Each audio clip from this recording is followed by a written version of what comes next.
रहस्यमय किसान की दिलचस्प कहानी। एक बार एक छोटे से गांव में जिसका नाम कचनपुर था, वहां के किसान अपनी मेहनत और ईमानदारी के लिए जाने जाते थे।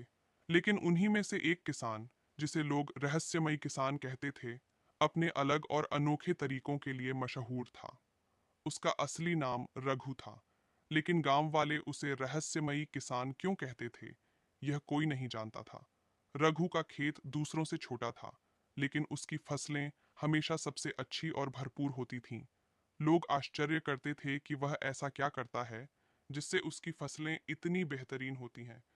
कुछ लोगों का मानना था कि रघु के पास कोई जादुई ताकत है। एक दिन गांव के एक बुजुर्ग ने रघु से पूछा, तुम्हारी फसलें इतनी अच्छी क्यों होती हैं? क्या तुम्हारे पास कोई राज है? रघु मुस्कुराया और बोला, राज तो है, लेकिन वह जादू नहीं है। अगर तुम वादा करो कि तुम इसे दूसरों को भी सिखाओगे, तो मैं तुम्हें बताऊंगा।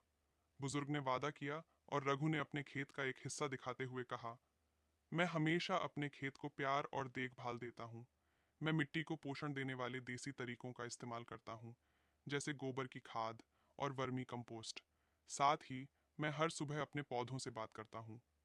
बुजुर्ग ने हैरानी से पूछा, पौधों से बात करना?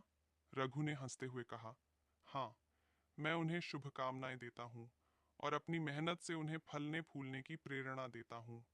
मुझे लगता है कि पौधे हमारी बातों को महसूस करते हैं। इसके अलावा मैं हर साल अलग अलग फसलें उगाता हूँ, ताकि मिट्टी की उर्वरता बनी रहे।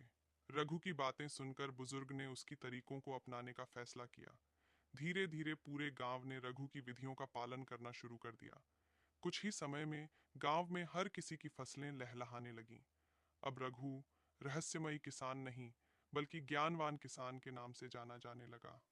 उसकी मेहनत और ज्ञान ने न केवल गांव की हालत सुधारी, बल्कि यह सिखाया कि प्यार और प्रकृति के प्रति सम्मान ही असली जादू है।